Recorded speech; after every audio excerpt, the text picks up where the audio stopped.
Okay, we'll just do that for right now. 3-2 to Mookie Wilson. Little roller up along first. Behind the bag. It gets through Buckner. Here comes Knight, and the Mets win it.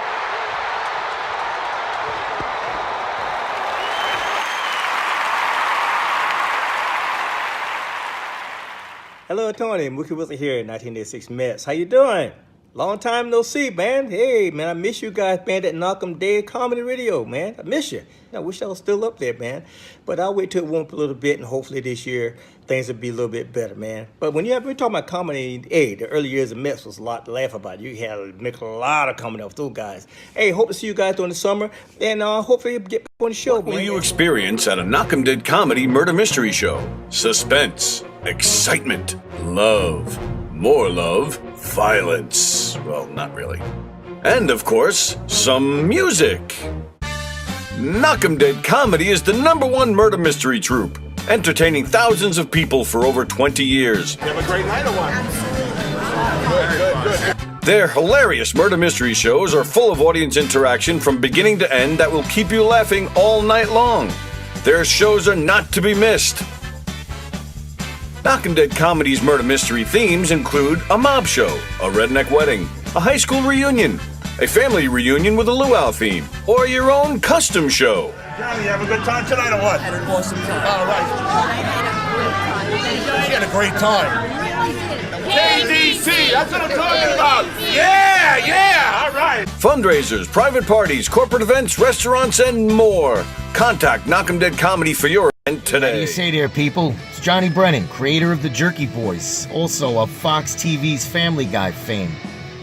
I just want to let you know you're listening to Tony and Sallie on the Knockem Dead radio show. They're going to keep knocking them dead, so keep listening, you wacky sons of bitch. Right there. Over and out there, sweet Charlie. Hey, how do you...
Hey, everybody.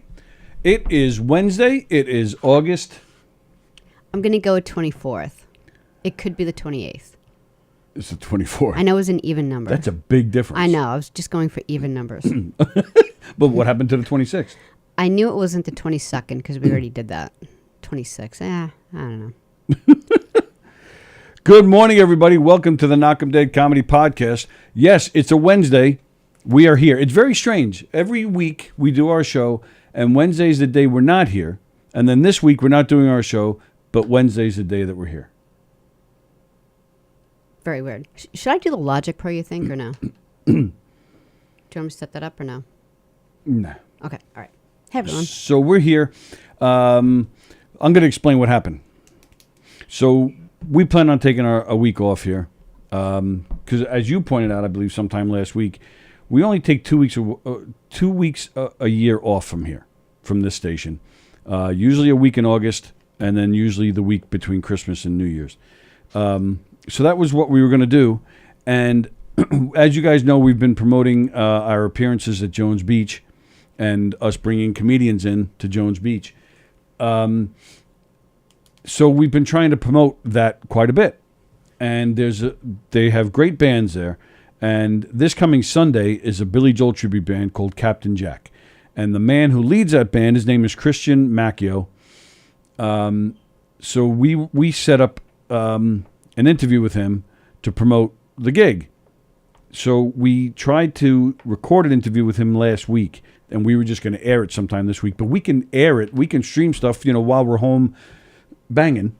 So we've never streamed a show while we're banging, just in case any of our aunts and uncles are watching. Not a show of our banging, a show while we're banging. So, but we had technical difficulties when we tried to do the interview with him. We couldn't hear him. We could see him, and he could hear us, and everyone could hear us, but we couldn't hear him, and it wasn't on his end; it had to be on ours. Right. So, what happened was we couldn't get our schedules together, so we figured, all right, well, let's do it. So we figured he was good to go today, which I believe he's there. Oh, good, cool. So we said, all right, well, we'll just come in and do the show live. Ken Pichelle, hope he has a keyboard set up. Yeah, so do we. You got to let him in. He's in the waiting room. Oh, is he? You set up a waiting room? Wow, very official. I will admit you to our show. Thanks, Chris. Christian is there. Hang tight, Christian. We're going to... There he is. Is he... Oh, there he is. All right, can you crop that and stuff? Christian, say something. Christian, can you hear us? Yeah, I can hear you. What's happening? Yay, oh, there we he can is. hear him too. All right, and Christian, we're actually live. We're live on our YouTube channel and our Facebook page. So we believe everything is working. Thank goodness. So if you guys wouldn't mind, if while you guys are watching, can you please let us know that you can hear him? Just so we can double check. Right off the bat, Christian, we have one comment that says, we hope that Christian has his keyboard set up. Will you be performing for us this morning? Well, I have my 125-year-old grand piano here that I could use. It's a little bit loud, so I don't know how good it'll sound on the Zoom call, but that's what I have right here. Get that top off. So we could do something. Wow. Something. 125-year-old piano. How does that? Like, it's still in good shape?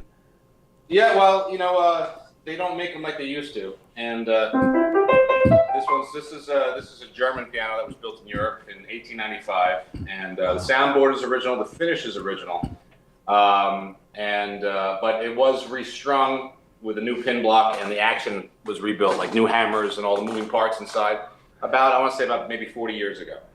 And is that the type of work that you do? Yes. Really? That's my day job, piano technician. And this piano could really be, it could probably use another rebuild and stuff like that. But once you do that, you put a new soundboard in, it changes how it sounds. It doesn't stay in tune the same way. Right. And this piano is so solid, and it's, boomy bass, which I like. It's got ivory keys, and it's really my personality. And I got another piano over in the corner over there, which is my grandmother's old upright from 1908, which I restored a few years ago. And then she passed away last year. I inherited that, so I got two pianos in this room now. Wow, and that's not. And forgive me, I don't know anything about upkeep on a piano. I mean, yeah. When you say piano technician, that's hard work. It is. I mean, the fact that I was a musician first and I've been playing piano since I was 8 was to my benefit, because believe it or not, 85% of piano technicians that tune pianos, they're not musicians. And if they are, they're guitar players, which is interesting. They can play something on the piano, but they don't have the training that I have and years of lessons and performing as a pianist. But that helped for sure. And I got a job working in a piano factory that specialized in restoring golden era Steinways. Oh wow! So if you get a factory job and work for peanuts for a couple of years, as long as you can stand it and pay your dues, that's a great place to start. And have a good teacher that can teach you how to tune the piano too. That helps. And Because that's, you just kind of have to like go from place to place, right? Obviously, people aren't dropping off pianos left and right, so there's No. probably a lot of travel involved too, right? No, yeah, it's a service call industry, so you have to go to their house, and I handle a bunch of the schools in the area around here as well, a couple corporate clients, but and I handle a lot of. Half my clientele's in Manhattan, so I'm in the city, doing a lot of tuning in there too. you mean like so, Broadway yeah. shows or something? No, but people that live like on Fifth Avenue and Central Park West and down in the Village and stuff like that. I got clients all over the place, and I had a lot of clients fall into my hands after COVID because so many of the older technicians, they took the opportunity to retire or they just left altogether. Oh wow. So there's been lately there's been a surplus of musicians needing their pianos tuned and not as many technicians. So it's a good problem, but I have to turn work away these days. That's pretty much how it is. Kidding. Here's just Wow. another quick question about it, just because I'm interested in it.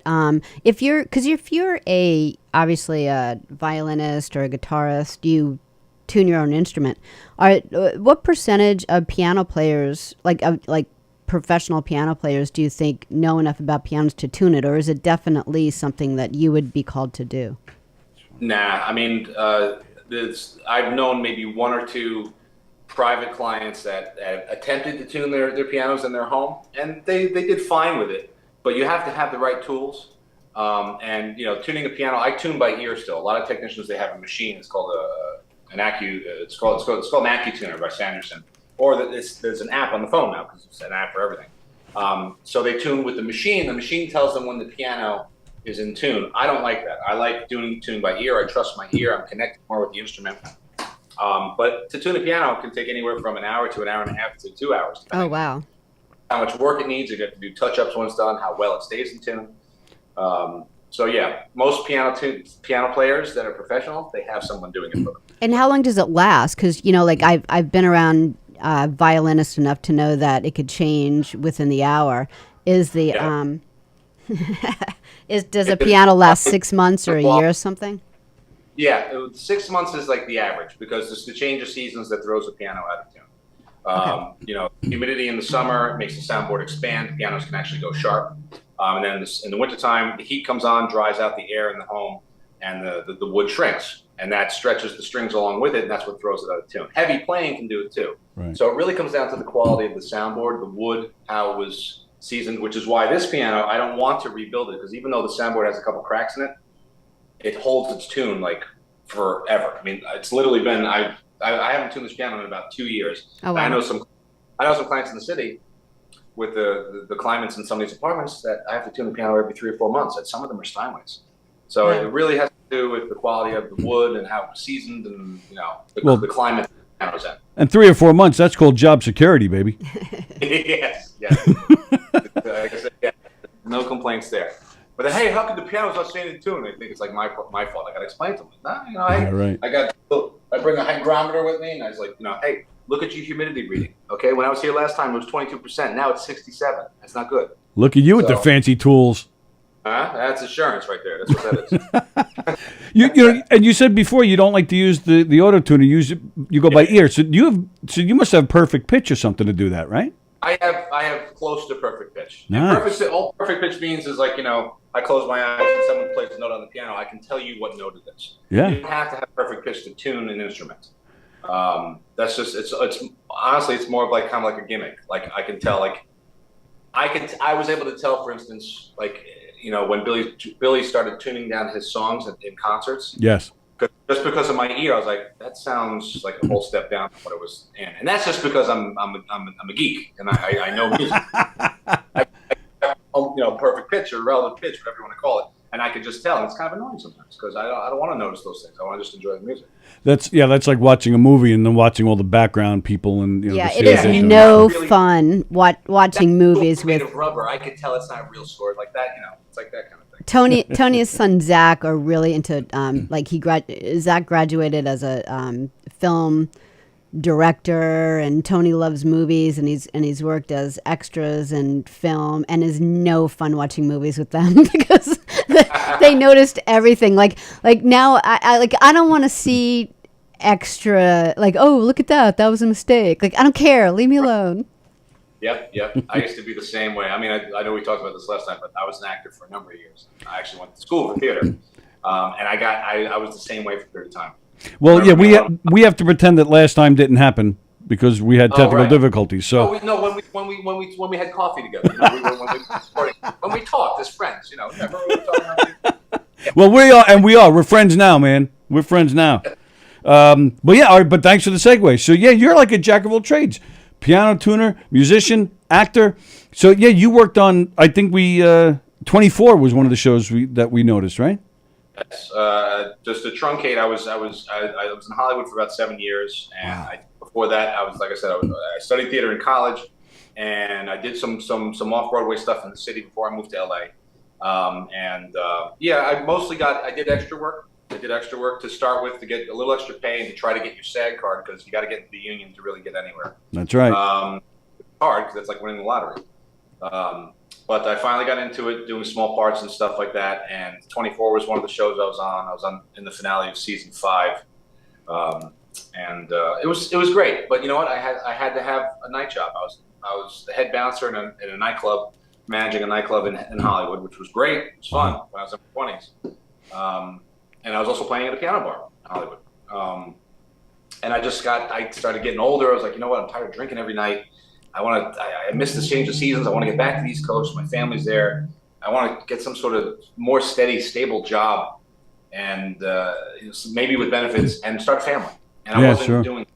I had friends of mine that were 10 years older than me bartending out there still, trying to wait for that big break. And it became more about trying to win the lottery and being rich and famous than doing good work as an actor and steady work. Yeah. So that's when I make a change, and I came back. Within a week, I was working in a piano factory. So. And that's the key thing right there, to do quality work and steady work. I mean, those are unfortunately they're completely two different things. Unfortunately, if you want to start the family and settle down. Yeah, that's right.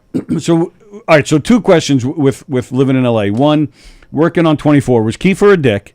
And secondly, I didn't see Kiefer. I wasn't the scene I was in. He wasn't in that one.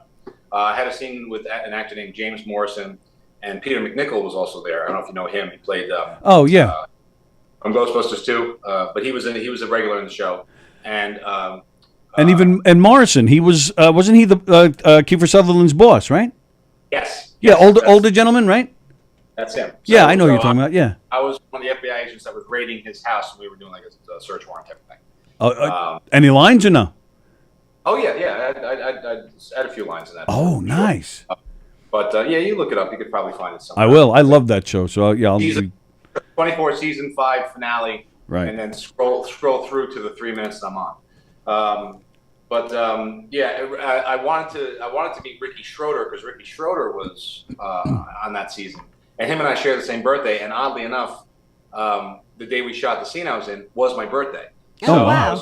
And his. Yeah, we were at the studios, and he was like he was out in the field shooting another scene with a different unit. So, but I wanted to say, hey, happy birthday, man. I had the same birthday as you, but I didn't get that chance. So.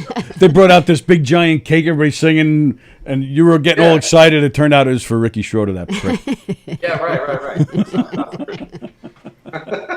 That's great. Fun. Screw Ricky Schroeder. I want to meet Aaron Gray. Silver Spoons. Never mind. I'm aging myself. Yeah. All right. So you came back, and all right. So of course we're talking to you. We have the graphic on the screen. We're talking about this Sunday playing at Jones Beach.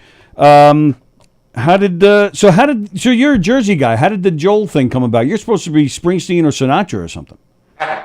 Well, I do. I still perform at weddings with a wedding company, and I do sing Sinatra at weddings. Oh, okay. But I've always been a huge Billy Joel fan, and Captain Jack was around for at least 10 years before I joined the band. And what happened was the original band, the piano player, his name was Michael Goldberg, I think his name was. Forgive me, but he was the original band leader, who was the piano player. He broke up the band. He moved, I think, to Israel or something with his wife. Wow. And the rest of the band, well, I guess it's all over with. And the drummer, Sal DeMarco, he said, "Hey, do I have your blessing to rebuild the band again and keep Captain Jack going?" And Michael said, "Yeah, sure, absolutely." So Sal DeMarco, our drummer, he's the actual band leader now because he kept Captain Jack going. Okay. And the Billy Joel Retolder's page. Yes.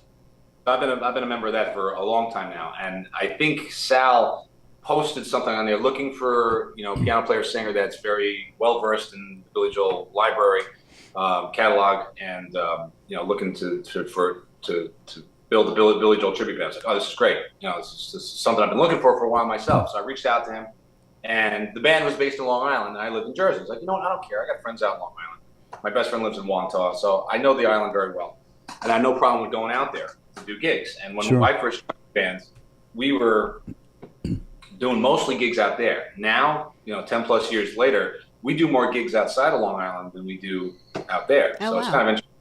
Yeah, it's interesting how things have changed. A lot less clubs. No, we don't do as many bars anymore as we used to. Right. And that's the weird thing too. I mean, Long Island is such.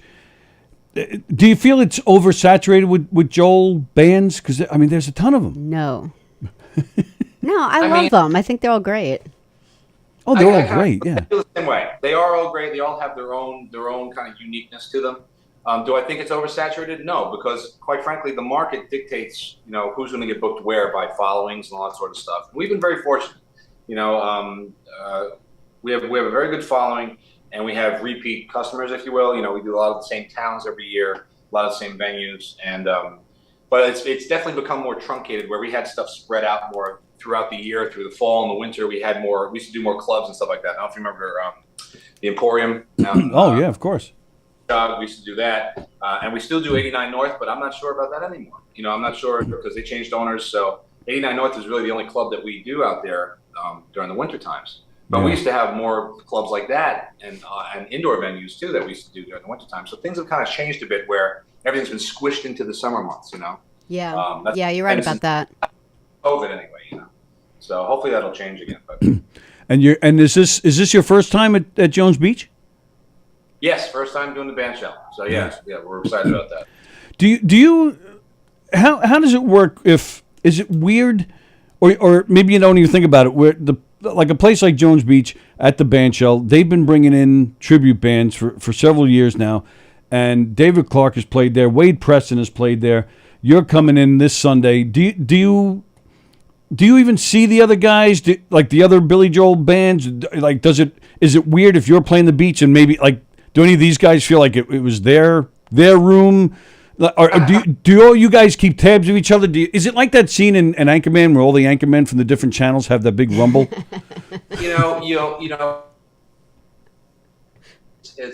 You really have a kind of a slightly big ego to feel that way, to kind of do that, and we're all connected. Me, Dave Clark, Wade Preston, we were all involved with Mike Del Judas when we did the Iridium shows. He did those 2 B-side shows. Yeah, we were there for both of them. Yeah, they were great. We were there for both of them. Dave was in both of them. I was in both of them. Yep. Wade was the second one. Wade, it's such a small world, because when I was in LA, just to tell you about Wade Preston, he was the assistant musical director for Moving Out when Moving Out was on Broadway. Right. Oh, Okay. right. I'm out in LA trying to be an actor, and I'm like, oh my God, Billy Joel has a musical. I have to try to get in this thing. So I rented a studio out there that had a grand piano, and had my girlfriend at the time make a video of me doing Angry Young Man and scenes from Italian Restaurant, cracking jokes and all sort of stuff. Sent the VHS in, and they flew me home to have me audition in person for the understudy, because Michael Cavanaugh was already cast as the lead. Right. So long story short, I go and do the audition. They're like, we wanted exactly how the album is. Don't do any embellishing. No flourishing on the piano. Exactly album style. Playing and singing. Okay. And I did that. And fast forward a number of years later, I'm doing dueling pianos here and there, because I used to do that. I get a gig with Wade Preston. I get paired up with Wade down in Atlantic City, and he's like, I feel like I know you from somewhere. And he saw a number of people at those auditions, Yes, sure. And I was like, well, I auditioned for Moving Out. He's like, you worked on Moving Out, didn't you? He's like, yeah, I was assistant director. Like, did you have anything to do with casting? Because I probably played for you. He's like, yeah, I was in that room when you were there. So I played for Wade years before I even know him. Oh, that's funny. Dave Clark, him and I, we did dueling pianos. That's how him and I met too, way back when. And now he's moving in. Then he moves to Jersey, so he's like, Yep. I'd be nervous. He's been in Jersey for a while. Him and his wife, Cindy, who I love both. I tune his piano, by the way, too. Oh, I didn't know that. Oh, that's cool. Do you really? Yeah, That's he lives awesome. out in Stockholm. He's like a good 40 minutes from me, but he's out a nice mountain area of Jersey. And I love going out and seeing him and Cindy and the puppies. But him and I started out, he was Songs in the Attic was just coming around right when I was hooking up with Captain Jack, and we were still doing dual piano. He was still living out in Long Island. But it is, I don't have that kind of thing where like, hey man, I did this theater and now you're doing it. And if the people are wanting a particular band, coming back to how saturated it is with Joel bands, Sure. if people take a band, or even the management or the booking agent wants to go with one band over another, whether it's because the turnout was better or they like the sound better, you can't make it a personal thing, because then it becomes an ego thing, like, oh, this is my turf and all that sort of stuff. And I personally have never been that way. I've been very blessed with being able to play with my band, wonderful musicians, and have the gigs that we've had.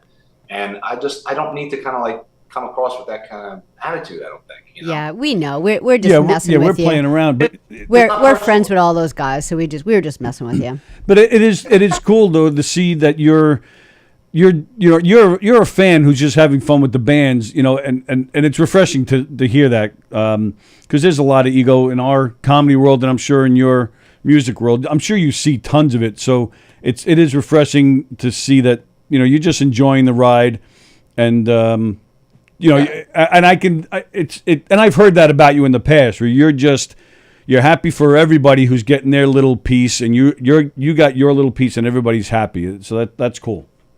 You'll have fun at the band shell. It's a great place to play. I think you'll just have a great time. I've heard, and I've seen videos of other bands, and our bass player Will Shelley, he was in the Who band that played there about a month ago. Oh, sure. So he's like, we got to bring Captain Jack over here, and Sal Locascio, our guitar player, he's the one that had the connection actually to get us into the band shell this time. So I was going to ask you about him, Sal Locascio, your guitar player. I got a few questions. I don't know him.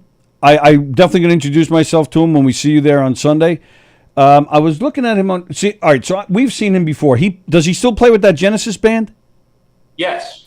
Rail. He's with Rail, yes. Rail. That's another funny thing about all of us. We're all intermingled playing with other people from time to time here. Right. It's a very small community, absolutely. Yeah. It's a big pot. You usually see it more with like saxophone players or keyboardists, because there's just so many of them to go around that like we'll watch a band and we're like, didn't we see that keyboardist last? And that's the thing about synthesizer players, saxophones, guitar players, bass players. That instrument, they can plug into other genres of music. Where me being the front man on the piano doing the Billy Joel thing, it's not like I'm going to sub for Dave at one of his shows. You know Wouldn't it be funny if you did though? Maybe you could. Why wouldn't you? That did happen one time to me, where some country club out here in Jersey. There's a good friend of mine, Bobby Lynch. He had an Elton tribute band years ago called Bobby and the Jets. Oh, that's funny. Doug Kinstner, who is the synth player for the Lords of 52nd Street, again, the world. He used to be in that band as the synthesizer player, and I would sub for him on Bobby and the Jets gig from time to time. Well, anyway, long story short, Bobby had a hand injury, and he had to go do this Elton gig literally one night. So I went and did it. I became Bobby and the Jets. Oh, that's great. It was kind of a thing, and the promoter was like, "Oh, unfortunately, Bobby." And I was like, "Don't say anything. Maybe they won't tell." Right, exactly. I was joking, but that has happened in the past, like on emergency situations where sometimes someone else has to step in as the front man. Right. So we got some comments coming in talking about being in LA and playing a piano bar. So of course you're the piano and being a tuner. We have Ken Freeberg. He called you the piano turner man. Tuner. Piano tuner man. Yeah. And then he's also asking. No, he asked if Sal DeVito is the drummer. No, his name is Sal DeMarco. Sal DeMarco from Massapequa. You have Sal Locascio on guitar from Hicksville, which is where we're from. And you also have Adam. Do you have? Oh, you don't have Adam Seeley anymore, correct? Adam's not on this game. No, we do have Adam, but you do. Adam's got other business. He's out of town on with his day job doing some other business. Oh, okay. But we do have John Marshall with us, who is outstanding. And John Marshall is in the Pseudo Studio band, the oh, sure. Collins tribute. Yeah. So we're all mix and matching with everybody, and John Marshall is a pleasure every time we have John with us. So he'll be on the stage at the band show.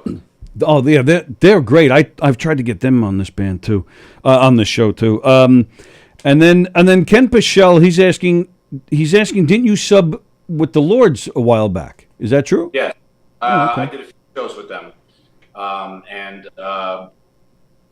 well, I started the first of my audition was they had a rooftop wedding gig they got booked on in Washington D.C. Right. Yeah, I remember seeing the pictures. Yeah.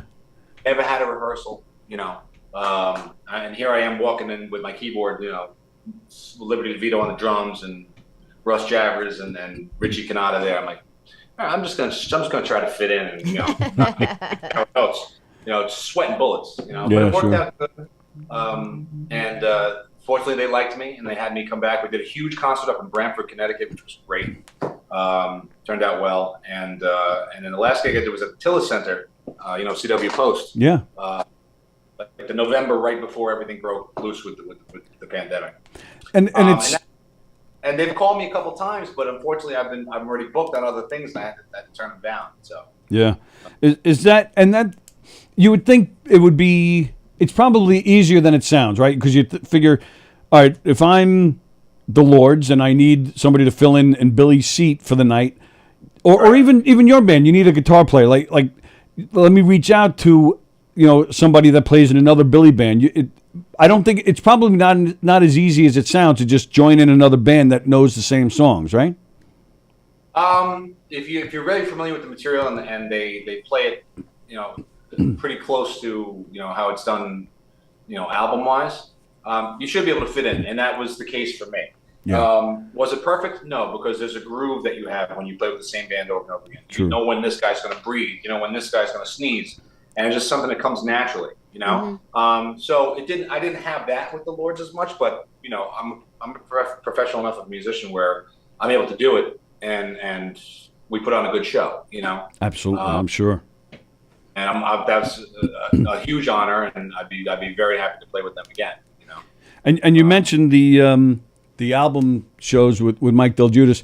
We're talking about a few years ago. Mike played at the Iridium in New York City, the place that Les Paul used to play in. And he did 2 shows where he was playing just like album cuts, deep cuts, B-sides, stuff that he wasn't playing Uptown Girl and all the big hits that Billy's known for. He's playing. What's that? He took a vote.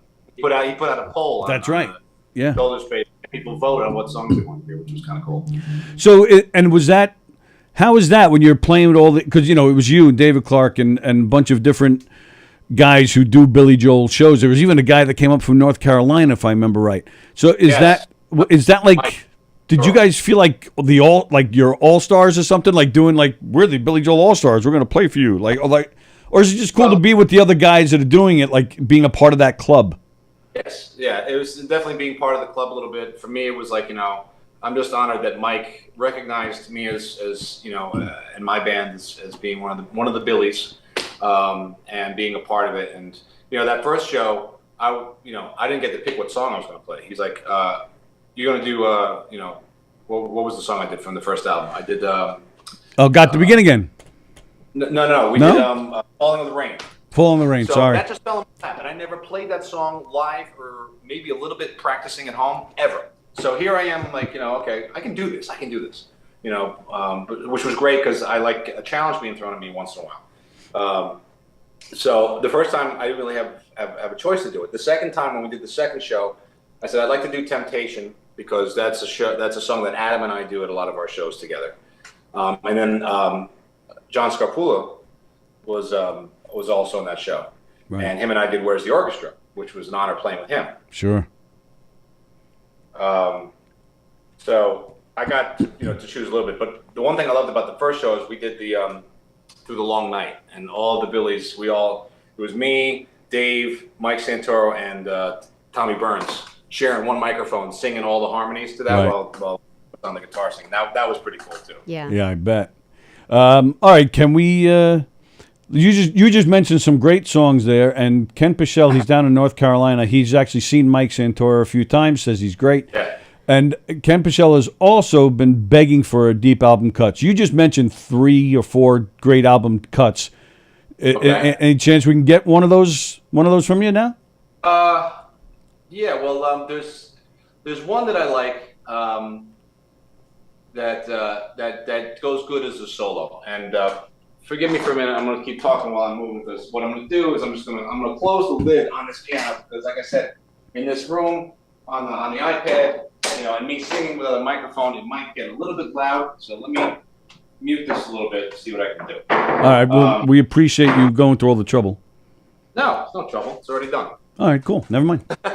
So let me move this back a little bit. So there's a song that I like to do because one thing that that I like to do a lot of the Cap and Jack shows is I always do a solo halfway through the show. And this past season, I've been really kind of digging deep. And sometimes I've done songs on the fly that I haven't done in years. Like at our Norwalk show a couple weeks ago, I did Shameless as a solo. And I don't think I've ever performed Shameless live ever. Like we don't do it with the band. We could do it, but we just don't. Yeah, I was gonna say because even as to never do it, but then do it solo. That's not a song that you would think about, immediately as a solo song. Right, and it has. That's actually a good point. It has to work. It's not like I'm gonna do a Big Shot. As a solo. Right. Yeah. Right. You know what I mean? That's just not gonna work. Sorry, I'm trying to adjust this. Everything's reversed. There we go. Turn this down a little bit. I wasn't set up for this. All right. So one song that I love that actually works pretty decent, that is a solo, is a song called "I Don't Want to Be Alone Anymore." Nice. So that's deep enough of a cut. I can do that. Sounds good to me. Get my pipes have warmed up enough today. Hang on. Cool.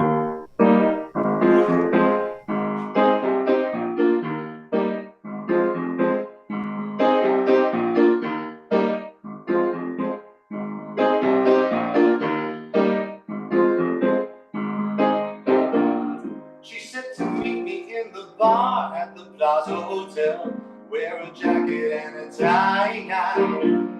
What's the occasion? She just smiled and she wouldn't say why. So here I am standing, waiting in the lobby, sweating bullets in the stupid old suit. And when she sees me, she busts out laughing. You're a sad sight, honey, but you look so cute and I don't wanna be alone anymore. I was checking you out, I was just making sure. No, I don't want to be alone anymore. And I want you tonight, although you rocked me before. Didn't matter that I felt like a fool, cause I forgot when she walked through the door. I said I'm sorry and she said it was cool. And I don't wanna be alone anymore.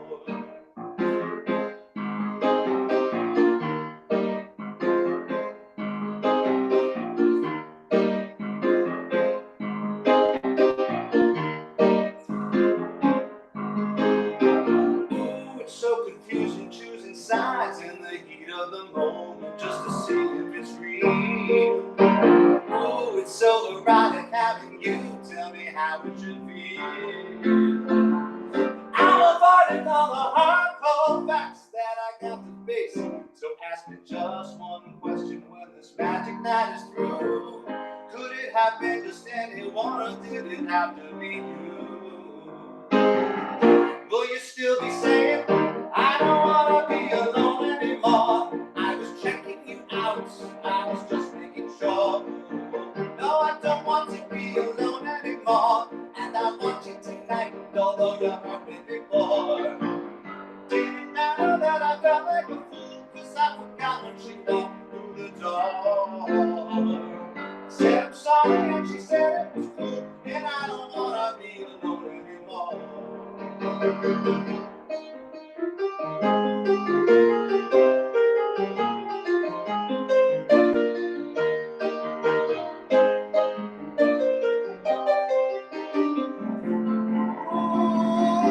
you know that it's wrong, it's wrong, it's wrong? But like the song being caught by the wink of an eye.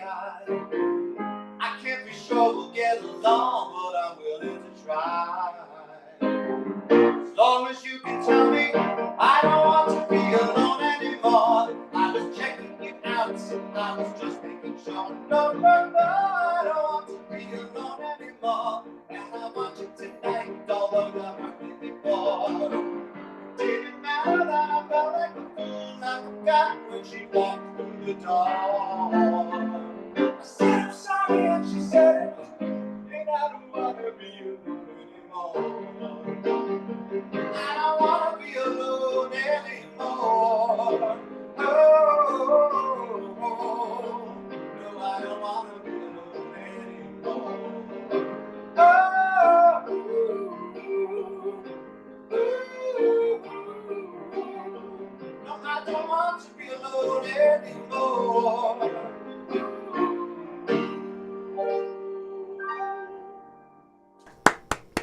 Well done.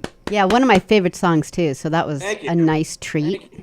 Thank you. All right, let's geek out for a second. Let's see if you know your Billy. Who did Billy write that song in the style of? Who was he thinking about with that song? It was like like Ronnie Spector. It was like a Ronnie Spector. I know. Saying About Hollywood was had the Ronnie Spector drums and everything like that. But think about the time the album came out, and you know how the style of music that was going around at the time. So it's Glass House's Houses, album. Yeah, Glass Houses, right? 1980. So who did he do it for? That was I'm kind of. You're gonna say it. I'm gonna kick myself. But, right, because like you mentioned, Shameless before. He was thinking of Hendrix, right? Right, but I Don't Want to Be Alone Anymore. He had somebody that was pretty big at the time, who's still out there today, but at probably around the time of Glass Houses was this guy's maybe his peak, maybe, and he was still. Give me something new here today. Oh, is that right? A guy style? Yes, a guy. Yes. Because I always thought I Don't Want to Be Alone Anymore sounded kind of a little doo-woppy, maybe 60s-ish a little bit to me. I hear what you're saying, but that's completely wrong.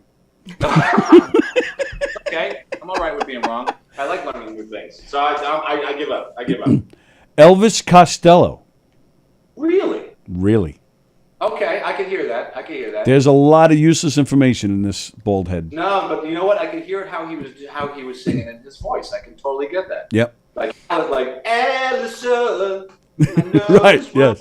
Yeah. Now you can't hear it. Yep. Yeah.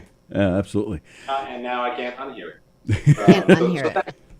No, I like Elvis Costello. Oh yeah, he's great. Yeah. All right. So Ken Pichelle says that was fantastic. Thank you. Thanks, Ken. Appreciate it, man. Carol Roby Minor says Scandinavian Skies is a good one that many don't know. Yeah. Oh, that's true. In fact, it's the Beatles LSD trip, and that really doesn't work as well. And quite frankly, I've never played it because it's one of those odd songs, Right. I wouldn't be able to do that one. The last time we saw Billy at the Garden, he actually played that one. Yeah. Yeah. Well, if you're going to do it with the band, because you need everything else, you need the drums with that. Like, can't pull off as a solo. Too much weird dissonance going on in there. Now that was great, and you do when you guys do your shows, you do throw in some good album cuts. You throw in at least one with each show, somewhere along the line. Sleeping with the Television On, Got to Begin Again. Like who puts together your set list and like who makes those decisions? Okay, so Sal DeMarco, the drummer, who's the band leader. He typically puts the set list together, but he'll consult with me. He'll be like, how do you feel about throwing this one in? We haven't done it in a while. Or like, do you have any suggestions? Anything you want dust off?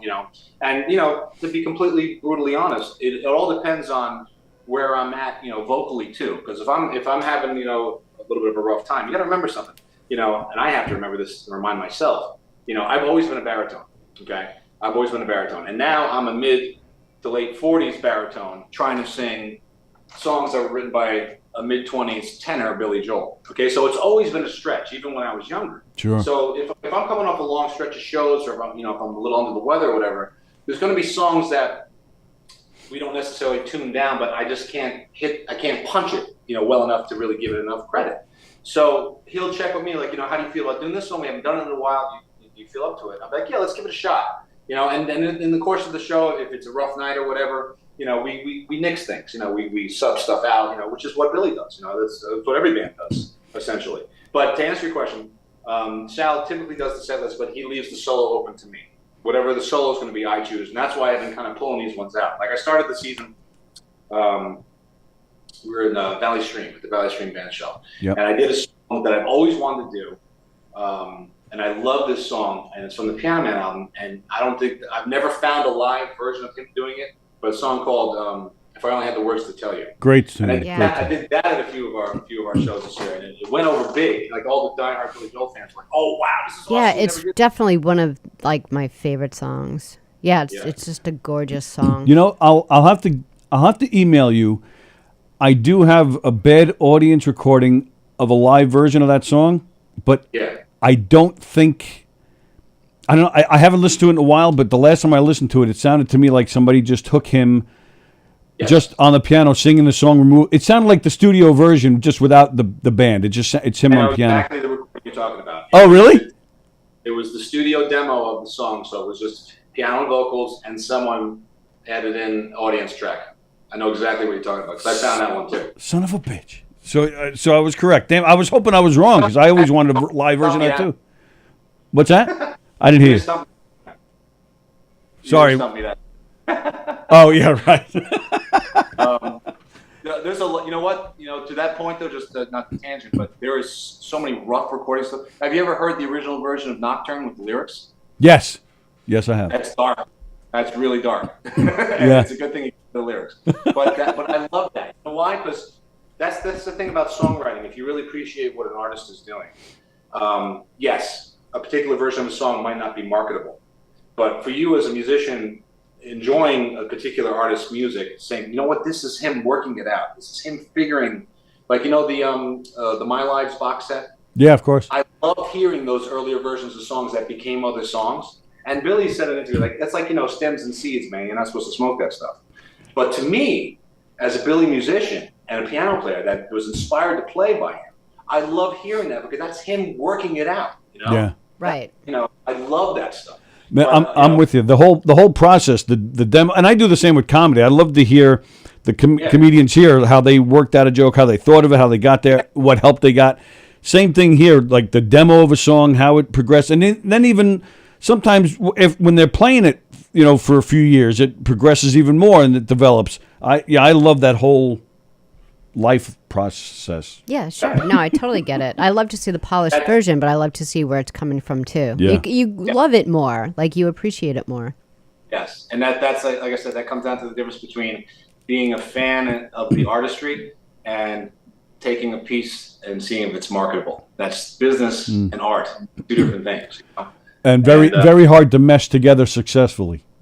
Sometimes it happens, and it's beautiful. But yes, that's the thing about certain songs, like and you got to remember these are his creations. He's always going to have a different perspective than us. I hate that song.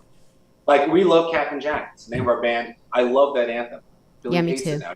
Pretentious. He thinks it's like talking down a little bit. Right. And yeah. Okay, maybe, sure. But you know what? At the time when you wrote that in your timeline, that song had a meaning, okay? And it's a great ballad. It's a power ballad, And,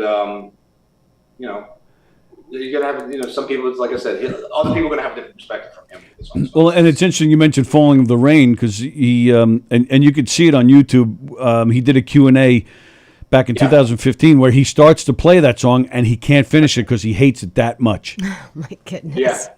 Well, yeah, because he's like, he thinks that the lyrics are poopy or whatever. Yeah. But also, he was like, back then he was writing songs in what I call guitar keys. Okay, guitar keys are like A natural, B natural, E natural, and on the piano you have a lot of black keys. Okay, and then Fall in the Rain,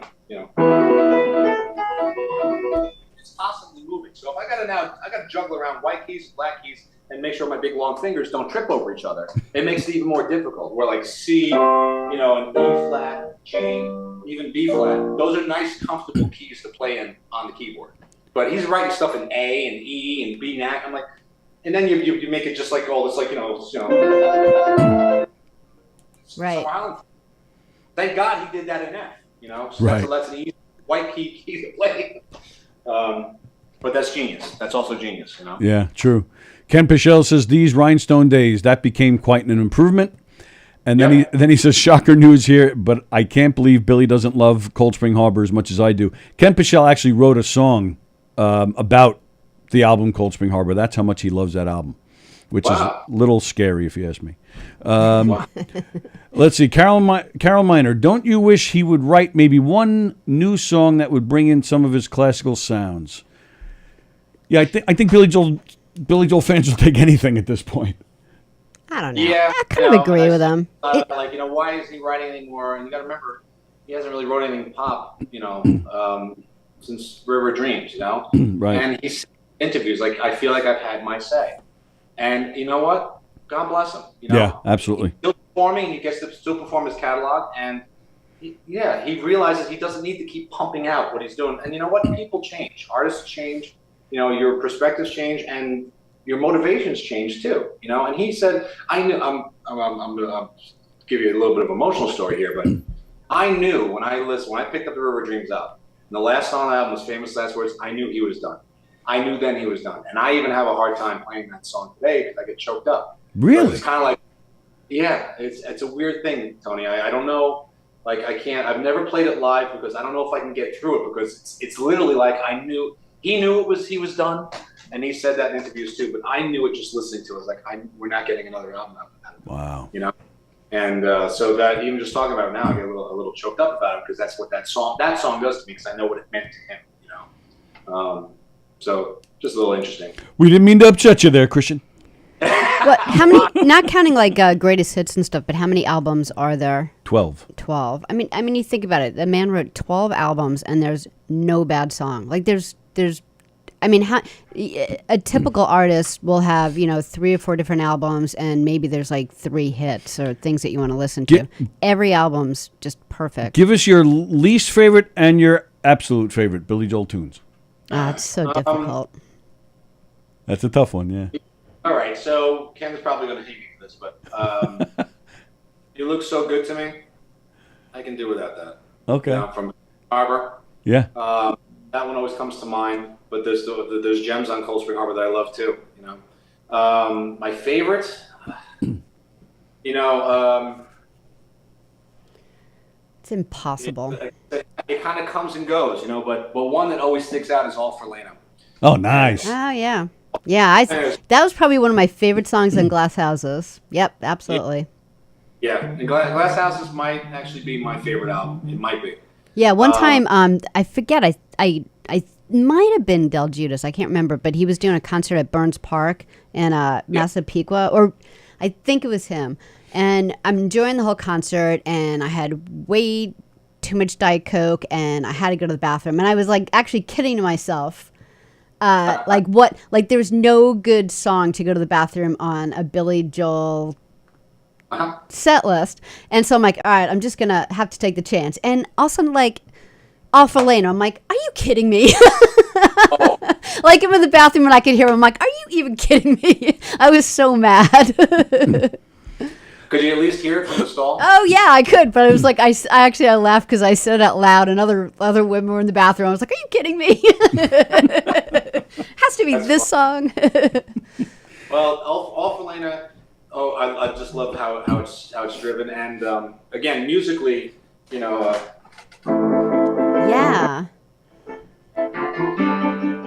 Just like the song Captain Jack, the melody is in the left hand. Right. It's the same thing with Captain Jack, He's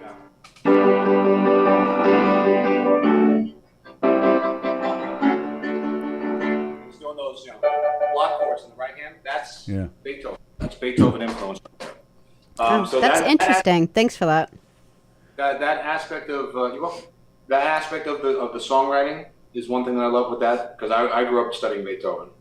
The other thing, teenage love angst. I had several of those where I just drove. She blew my mind and then she dumped me and I just couldn't get over it. And then the third thing was my wife and I. We wound up with 2 boys, but we always said because she loves that song too. If we ever had a girl, we were going to name her Lena. Yeah, so which one of your poor boys got stuck with Lena? Sorry, I would have went with Joe, but you didn't get Joe. Too bad. I couldn't do it. And there's no more coming. Yeah, so, you're gonna have to get like a puppy or something. Right. A goldfish. Goldfish, Lena the goldfish. Yeah. I don't want to flush you down the toilet, Lena, but I'm sorry. This is my letting go of you. Right. So Lena, All for Lena has always been one of those ones that's just like, no, and it's just like it's got this drive to it. Yeah, it's powerful. So I think that one's always going to be there. But New York State of Mind was for a while. Oh, wow. Seen Some Time Restaurant, that's always a blast to play because all 5 of us on stage are just rocking out, and just doing our own thing and jumping around. It's awesome. That's one of those songs that you never get sick of. Ever. I love like the brilliance of is it Piano Man that Stop in Nevada and Worst Comes to Worst. Like, Yep, just the Ain't No Crime. genius of the writing and the lyrics. It moves me every time. Yeah, I agree. So that's it. And, if I only had the words to tell you, is right there, too. That's That's all right, from yeah. that. Yep. Yeah, I used to do a lot. I used to do, well, another one I hadn't done in a while was the last of the Big Time Spenders. I Oh, gotta wow, play that. yeah. Got to Begin Again. I pulled that one out recently.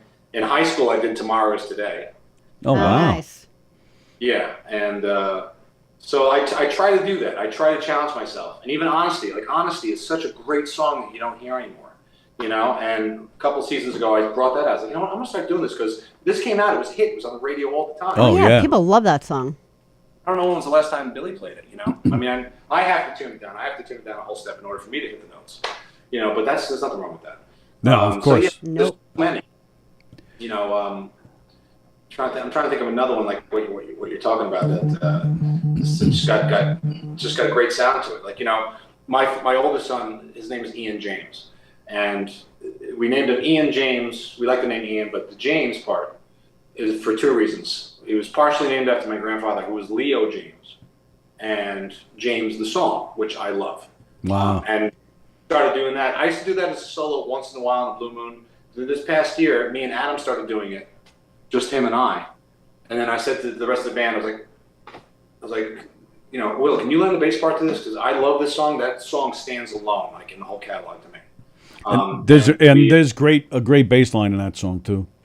Yes, I love how it ends with just the keyboard and the bass. Yeah, it's just an awesome one. Ken Picell is asking, how close is the Awful Ain't a Piano lick or riff to Bon Jovi's Runaway? I guess it's kind of similar. Maybe the rhythm might be similar. Yeah. I don't know if the actual riff is the same. I don't even know if I could play that. But I have it in my head, and I can kind of hear it. The rhythm is similar. You're both Jersey guys. Isn't Bon Jovi like implanted in your heads? I'm not a big Bon Jovi guy. I love some of the stuff. Don't get me wrong. I do. Living on a Prayer. Dead or Alive. I hate them. I have no problem admitting I hate them. I try to give everybody leeway if they like a particular band. That's no judgment, but those guys, I just don't get it. I can't stand them. Well, if I'm going Jersey, definitely Bruce. Nice. Now you're talking. I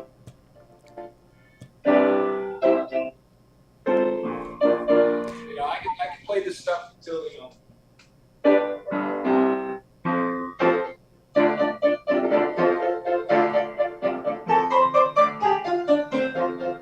I can play that stuff in my sleep. Yeah. I can't sing Bruce though.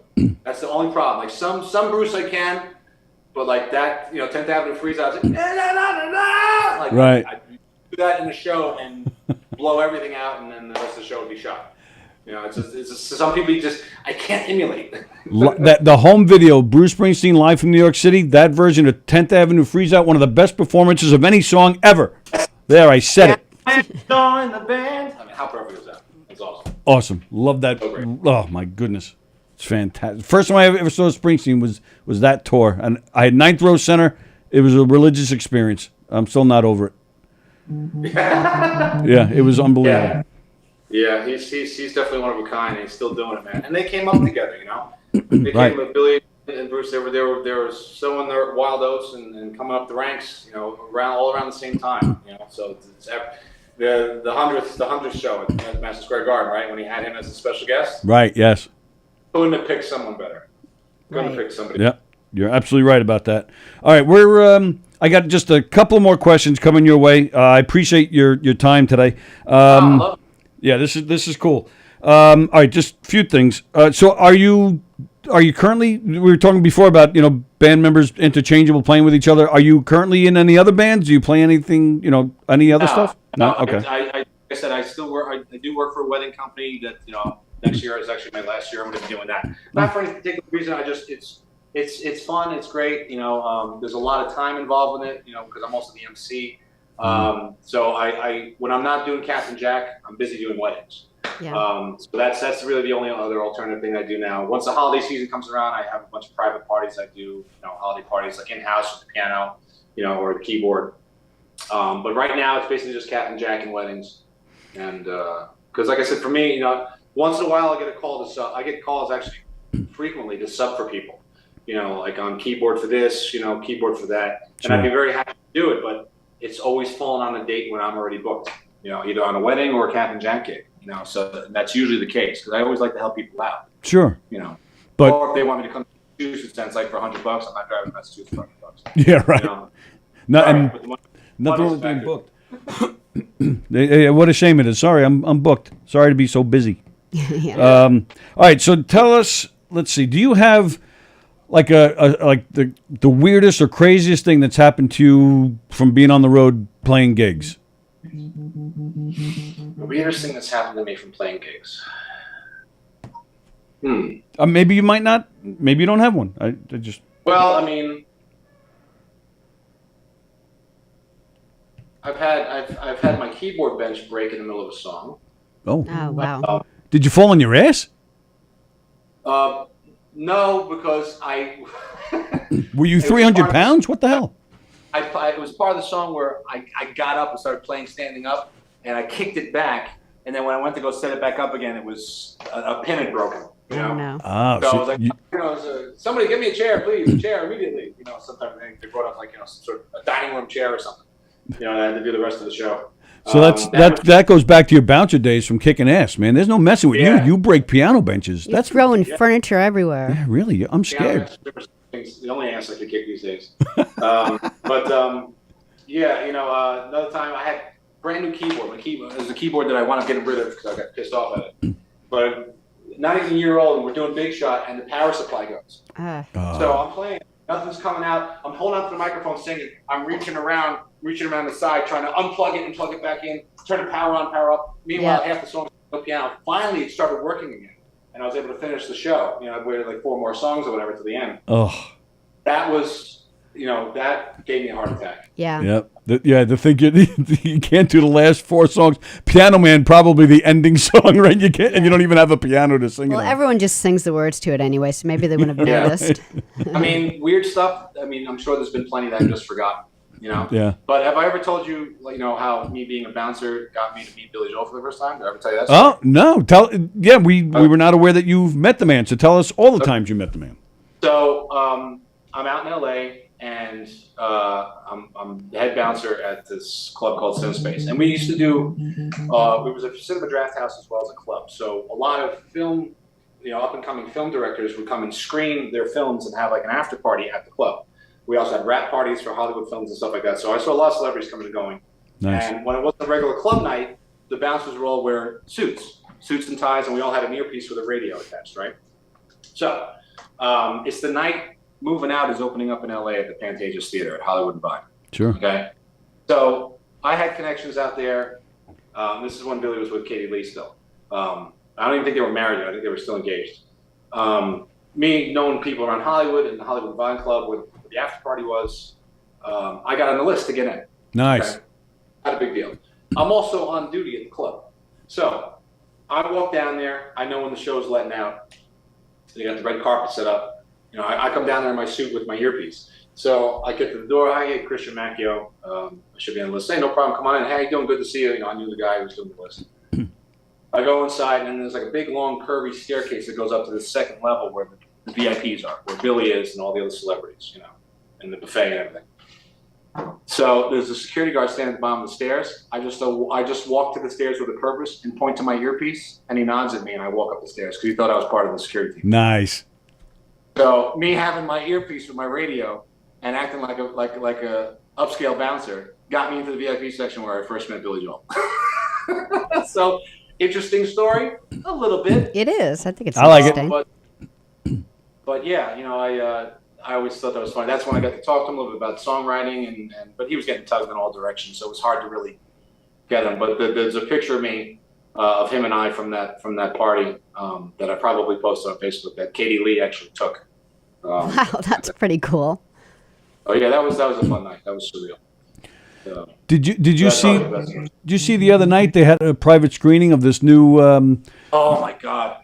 So Yes, I did, and I wanted to enter in to win a ticket to it, and so many people were there that I know. yeah, there's a lot of our. Yeah, that's how we mutual felt. We're friends like, there. no A lot way. of brethren, and I never would have thought in a million years that he would be there. Him and Alexis would be there, and Dave Rosenthal and Paul McCartney. Well, right. was there. I mean, come on. And someone reached out to me, like, "Are you going to this?" Because there was sweepstakes too to enter to win a ticket to it or something, right? Yeah. Sunday, I was still in Tennessee. I was away. I was like, I'm not going to make it. And then I saw him there and everyone there. That I was going, "Are you kidding me?" That's what got me. So not only was he there and they got to enjoy the film watching with him, but then after it was over, they walk out of the theater and there's Paul McCartney coming out of a different theater, and a lot of those guys met McCartney. I've met Billy Joel. We've met Billy Joel. In fact, just this back in May, me and Billy both gave speeches at an affair. That's fine. I've met the guy, nice guy, but they met Paul McCartney. I know. Well, I mean, right? It's like how did they not have like metal detectors at the door of this place? I mean, I don't know. It's just it's just that blew my mind when I saw that. And yeah, of course, I got a little bit jealous, but I was like, you know what? Good for them. Oh, absolutely good for them. I'm glad so many friends of ours were there and we were represented. Yeah, that's how we felt too. Well, me at first, and then Tony kind of came around.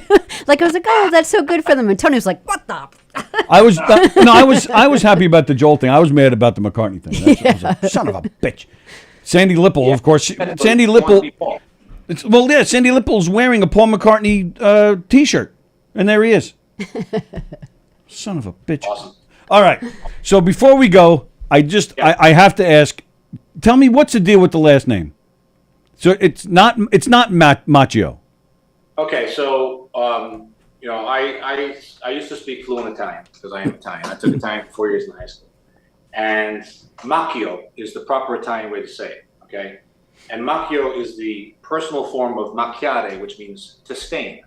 Okay, so somewhere in my history there was a wood stainer or something like that. But to stain. Imagine going through high school, my high school Italian class being known as the stain. Yeah. That's why I wanted to double check, because I wanted to make sure that was the word that you were saying. I didn't even think about that. Right, caramel macchiato.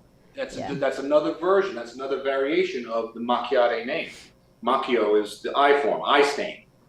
So I stain. But Macchio is the proper Italian way. I grew up. We said my father. We all said Macchio. Macchio is Americanized. Macchio is completely wrong. Macchio, like how the Karate Kid does it, that's completely wrong. Yeah. Because in the Italian alphabet, when you've got two C's together and an H, or a C and an H, that's like a hard C. The H is silent. When it's a C by itself, it's a ch sound. So it's like the complete opposite. So that's where that came from. So Macchio is completely acceptable. That's how I'm introduced. Macchio, if you want to really kind of get an Italian accent to it, that's acceptable and proper as well. So do you smack Ralph around and say, "Hey, you're ruining our family name, you son of a bitch"? Yeah, I'd smack them around and says, I got thrown in jail for some reason. I have no idea why. Like, we're family. What are you talking about? We're Italians. This happens all the time.